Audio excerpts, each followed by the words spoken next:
All right, adult students, teen students, let's bow in. Ready, stance, attention, sir, and courtesy bow. Down on the floor. Take a deep breath in, out, and let's recite our student oath. I will keep my thoughts positive because my thoughts become my words. I will keep my words positive because my words become my actions. I will keep my actions positive because my actions become my values. I will keep my values positive because my values become my destiny. Bow, up on feet, natural stance, tension, sir, and courtesy. Okay, with me guys, just scissoring your arms, just doing a light little warm up there, and then we'll get into our first drill in a moment's time. Just gonna kind of scissor those arms, loosen up the shoulders. Excellent, that's it. Keeping your body square, nice quick movements. Okay, opening your hands up now like this. Okay, so you're scissoring your arms. Okay, you can go one over top, one underneath. Just the one side only. Okay, other side, same thing. Twisting side to side. Try to turn right up onto the ball of the foot, so really turning the hip there. That's it. Good. All right, neck rolls in the front. And holding your head over to your right side. And switch. Good. Take your right arm, bring it across. And switch. Excellent. Lean over to one side there. And switch. That's it. And shake it off, ready, stance. Tension, sir, and courtesy bow. Okay, so you're gonna need a couple of pillows today, a couple of markers, books, whatever, something you can touch.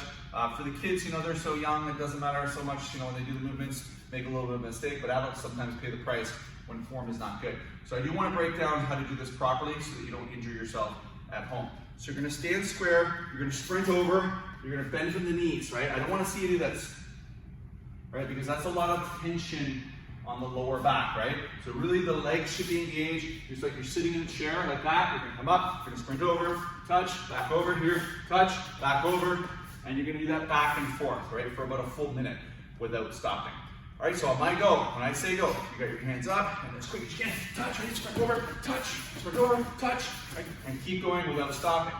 Once you're done that, it's your job to drop down to 25 push-ups, 25 sit-ups. I want you to pause the video, and we'll see you back in a couple of minutes.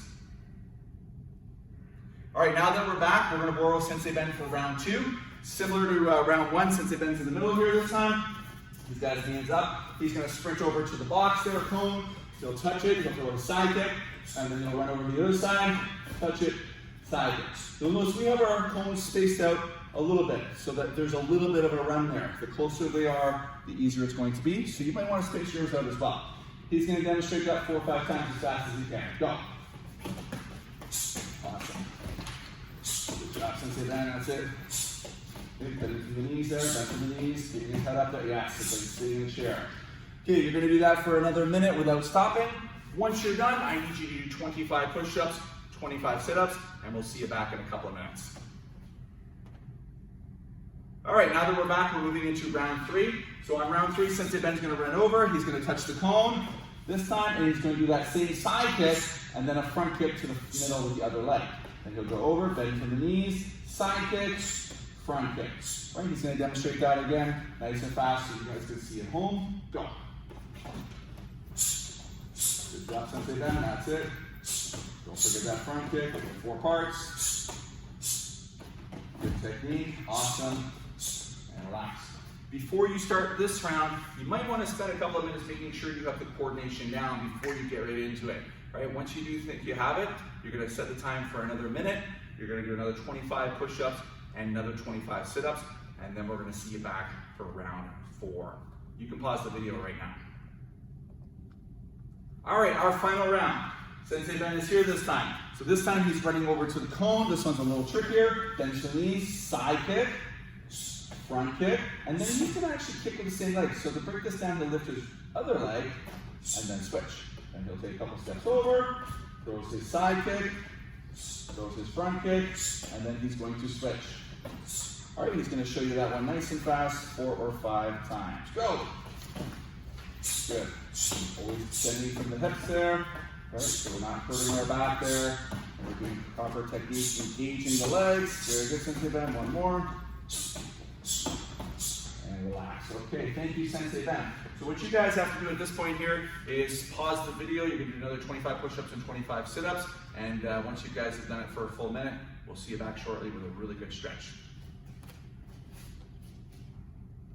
Okay, today's stretching is all about the hamstrings. So what we're going to do is we're going to do everything in sets of 30 seconds today.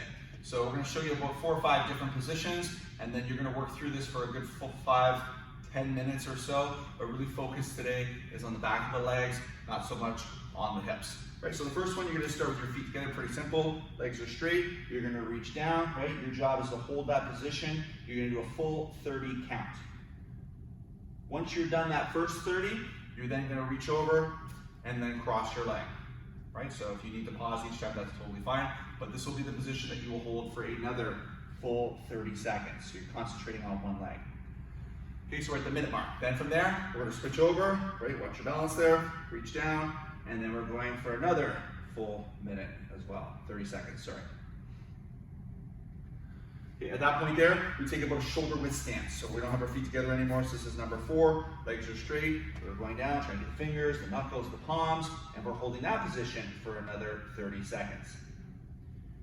Not quite halfway, but somewhere in between. We're going to do all 3 positions here. So we're going to pull to one side. We'll be working on that one leg for another 30. We'll then switch over to the other side for another 30, and then back into the middle for another 30. Then you're going to go to a halfway position. Okay, for this one here, you're going to reach over to one side. You're going to pull your head down there. That's a full 30 seconds. You're going to go to the middle for a full 30 seconds, and then to the other side for another 30 seconds. And then you're not done. So what you're going to do now is you're going to reach with your hand, put it on the ground here. You're going to lift your arm up, and you're going to turn your hips to one side for a full 30 seconds. You will then place the other hand on the floor, reach up, and twist for the next 30. Finish that with your arms crossed, and see if you can get them to touch the floor. Our last 2 stretches, again, we're focusing on the hamstrings. We're going to turn sideways on this one. We're going to turn our leg forward, and we're going to try to turn our pelvis back to the screen and pull down and really get deep into the hamstring on this one. That will be another 30-second count. You'll bend that knee, reverse your sides, put the other foot forward, scissor your pelvis so your pelvis turns back to the screen, and then pull down for another full 30 seconds.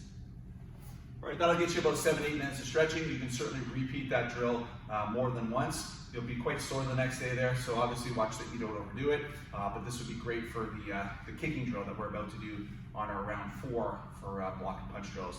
And we'll see you guys back in a couple of minutes once we're done. Okay, we're going to finish off with some punching, blocking, kicking drills. I think on the kids, on the curriculum sheet for teens and adults, I said if your mom or dad can help you get some pillows. I think I made a little bit of an error on that there. So if you're an adult class, you're an adult, your mom and dad are probably not helping you with these drills. I'll demonstrate with the equipment. You guys can kind of do these like you're doing shadow sparring, which is great. If you have a partner or a brother or sister that's working out with you, well then you've got an advantage. Okay, so the first one's going to be here. We're working reverse punch from an attack. I'm blocking it, and I'm throwing my reverse punch counter. I don't want to do a 1-2 though. I don't want to go here, 1, 2. It's going to be too slow. So I want to kind of put these 2 together like that, right? Because this is adult and teen class, I expect you guys to be moving around, right? When you hear 1, then you work your punch, 2, and you can work up to maybe like 25 like that. And having said that it is adult and teen class, it's a very good idea for you to practice the other side. Okay, you guys can pause the video right now. We'll see you back in a minute or 2, and then we're going to show you round number 2. Now that you're back, round number 2 is an extension of round 1. You're going to throw the reverse punch with the high block. But from here, you're going to lean back, throw your back kick. Right, so you've got one technique with the punch here, and then the counter like that. Again, you guys should be moving around. You're here. That's 1, right? Same thing. Right, and you'll work another 25 per side. You'll probably have to pause the video, and then we'll move into round number 3. All right, now that we're back for round 3, we're adding another reverse punch. So he throws that attack, I block it, I throw my reverse punch, and then I throw another reverse punch. Sorry, back it. Okay, so again, let me just break that down. So it's reverse, back kick, reverse. What I like about this drill is it's just like sparring. It's that toggling back and forth, right? You're sparring with somebody. You know, he throws the punch at me and he gets a little nervous, right? Then he pulls away, right? Or he comes at me, right? And then he pulls away again. So I gotta constantly be shifting on the fly. All right, so slowly once more. I'm here, 1, 2, and then 3. Right, do a little bit quicker. Right, and you'll work those 3 back and forth for another 25 per side. You can pause the video and we'll see you back in a minute. All right, this is our final round. So for this one here, we're gonna start with that reverse punch. We're gonna throw that back kick. We're gonna throw the reverse punch. Here's where it changes. He's gonna take a step back, or if you don't have a partner, doesn't matter, you will take a step forward. You're gonna take your leg that's closest to him, the right leg, for this case for me, the one that you did the back kick with, and you're gonna drop an axe kick like that. All right, I'm gonna show it a little quicker, and then I'm gonna do it from the screen so you can see.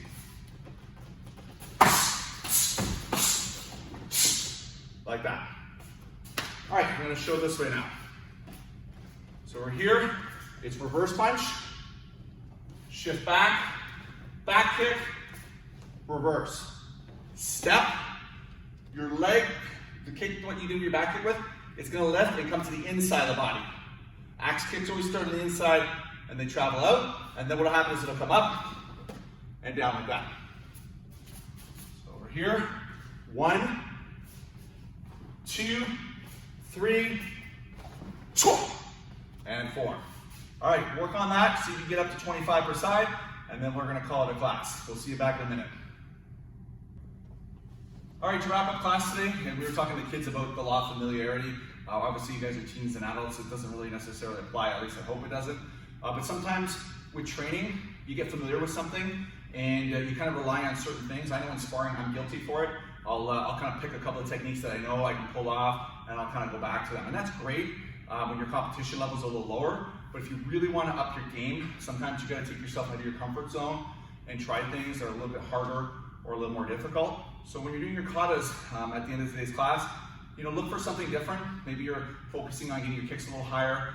Maybe you're focusing a little bit more on making your uniform snap, and try to find ways that you can make your form a little bit better and kind of get out of your comfort zone and do things that maybe you're not so comfortable with. All right, we'll see you guys back hopefully for the live classes. We're back on schedule for Tuesday. I'm thinking Thursday and hopefully Saturday, and we'll keep seeing you guys in class.